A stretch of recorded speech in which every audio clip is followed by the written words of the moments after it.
Hello and welcome to our special journey. We are about to embark on an adventure together.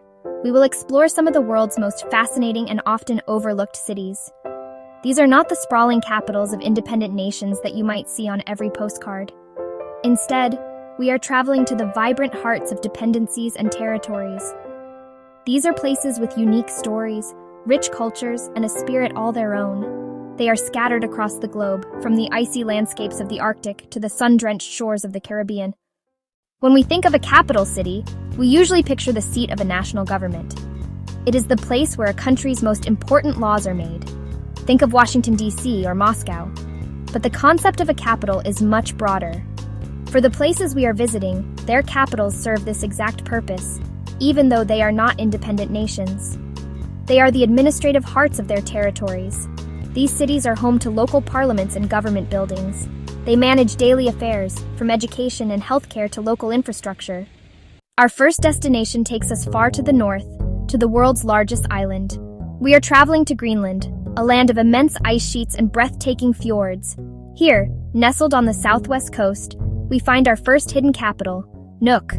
It is one of the smallest capital cities in the world by population, yet it is a vibrant and growing hub. Nuuk is the heart of modern Greenland, a place where ancient Inuit traditions meet contemporary Danish influences. It is a city of striking contrasts, where the raw, untamed wilderness is just a stone's throw away from cozy cafes and modern architecture. Walking through the streets of Nuuk is an experience for the senses. One of the first things you will notice is the explosion of color. Houses are painted in bright reds, blues, greens, and yellows. This tradition has a practical origin. The colors once signified the function of a building. For example, commercial houses were red, hospitals were yellow, and police stations were black. At the heart of the city lies the old colonial harbor, a beautifully preserved area that offers a glimpse into Nuuk's past.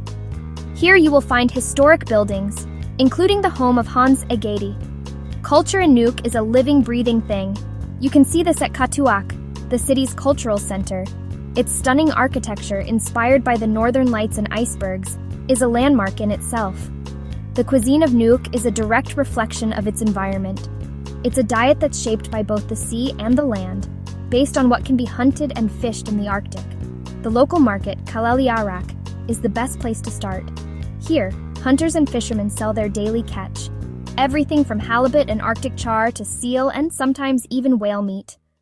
Leaving the icy realm of the Arctic, our journey now takes us south, to a splash of emerald in the vast blue of the Atlantic Ocean. We are arriving in Bermuda. At its heart lies our next capital, Hamilton.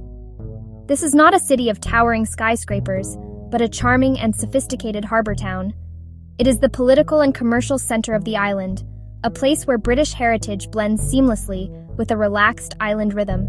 Hamilton is a polished gem, a city that is both impeccably organized and wonderfully vibrant. The architecture tells a story of colonial influence, with grand Victorian buildings painted in a delightful palette of pastel colors. These structures are topped with distinctive white stepped roofs, a traditional Bermudian design. The most iconic street in Hamilton, and perhaps in all of Bermuda, is Front Street. Running alongside the stunning harbor, this is the city's main artery, a vibrant promenade lined with beautiful buildings. Hamilton is also a city of celebration. The air fills with the sounds of gombe dancers, a unique Bermudian tradition blending African, Caribbean, and British influences, with their rhythmic drumming and vibrant costumes. No discussion of Bermudian food is complete without mentioning the island's national dish, the fish chowder. This is not just a soup, it is a cultural institution. What makes it uniquely Bermudian are the two essential condiments served alongside it, black rum and sherry pepper sauce. Another must-try dish is the classic Bermuda fish sandwich. It typically features a generous portion of deep-fried fish, often wahoo or snapper, served on soft raisin bread. The sweetness of the bread provides a surprising but delightful contrast to the savory, crispy fish.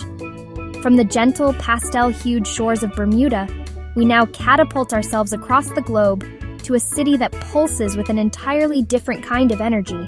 We are arriving in Hong Kong, a special administrative region of the People's Republic of China. This is a place of immense dynamism, a city that seems to defy gravity itself. Hong Kong is a hyper-modern metropolis, a forest of steel and glass that scrapes the clouds, all packed onto a series of islands and a peninsula on the South China Sea.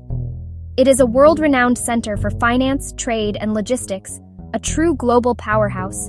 Its energy is relentless, its pace is exhilarating, and its skyline is simply one of the most breathtaking sights on Earth. Hong Kong is often called the vertical city, and for a very good reason. Exploring Hong Kong is like conducting a symphony where ancient Eastern traditions play alongside modern Western influences. The city is a living testament to this cultural fusion, a place where you can find a centuries-old Taoist temple nestled in the shadow of a gleaming skyscraper. One of the most iconic symbols of this blend is the Star Ferry. For over a century, these charming green and white ferries have been chugging across Victoria Harbour, connecting Hong Kong Island with Kowloon. Hong Kong's name in Cantonese, Hung Gong, means fragrant harbor, and today that fragrance is most powerfully associated with its incredible food scene. No culinary journey through Hong Kong would be complete without experiencing dim sum. Beyond the tea houses, the city's streets and casual eateries offer another layer of flavor. From the freshest seafood plucked from a restaurant's fish tank to the expertly roasted goose with its crispy skin, the flavors of Hong Kong are bold, diverse, and unforgettable. Just a short ferry ride from the vibrant chaos of Hong Kong lies another special administrative region of China, but one with a distinctly different flavor. We have arrived in Macau. For over 400 years, this territory was a Portuguese colony, the first and last European outpost in China. This long history has created a unique and captivating culture, a seamless blend of Mediterranean charm and ancient Chinese tradition. Macau is a city of contrasts, where colonial churches stand near Taoist temples and cobblestone squares open onto bustling Chinese markets. It's this beautiful duality that defines the soul of Macau, a place where two worlds have truly become one. The best way to experience Macau's unique heritage is to wander through its historic center, which is collectively designated as a UNESCO World Heritage Site. The heart of this area is Senado Square, or Largo do Senado. The cuisine of Macau is one of the world's very first fusion cuisines. Known as Macanese food, it's a unique blend of ingredients and cooking techniques from Portugal, China, Africa, India, and Southeast Asia. No visit to Macau would be complete without sampling the city's most famous sweet treat, the Portuguese egg tart, or pastel de nata. These tarts feature a flaky pastry crust filled with a rich, creamy custard that has a beautifully caramelized, almost burnt top. Our final stop on this incredible journey takes us to the sun-drenched shores of the Caribbean Sea. We are arriving in Puerto Rico, an unincorporated territory of the United States, an island that pulses with a vibrant Latin rhythm. Its capital, San Juan, is one of the oldest and most beautiful European-founded cities in the Americas. It is a city of dazzling contrasts, where the echoes of Spanish colonial history resonate through streets alive with modern energy, music, and dance. Walking through Old San Juan is an experience that delights all the senses. The streets are paved with distinctive blue-tinged cobblestones, known as Atacans. These stones were originally brought over from Spain as ballast in the hulls of ships. As you wander, you are surrounded by rows of colonial-era buildings, their facades painted in a brilliant rainbow of colors, from vibrant turquoise and sunny yellow to deep magenta and soft lavender. The most dominant features of Old San Juan are its two monumental fortresses, which are part of a UNESCO World Heritage Site. The first is the Castillo San Felipe del Morro, simply called El Morro. It stands guard at the entrance to San Juan Bay. The food in San Juan is a bold and tasty celebration of Puerto Rico's many different cultures. One of the most loved national dishes you have to try is mofongo. This famous dish truly shows the island's African roots. Our world tour of hidden capitals has come to its end, but the stories of these remarkable cities continue to unfold every single day. From the icy fjords of Nuuk to the sun-kissed cobblestones of San Juan, we have journeyed through an incredible spectrum of cultures, histories, and landscapes.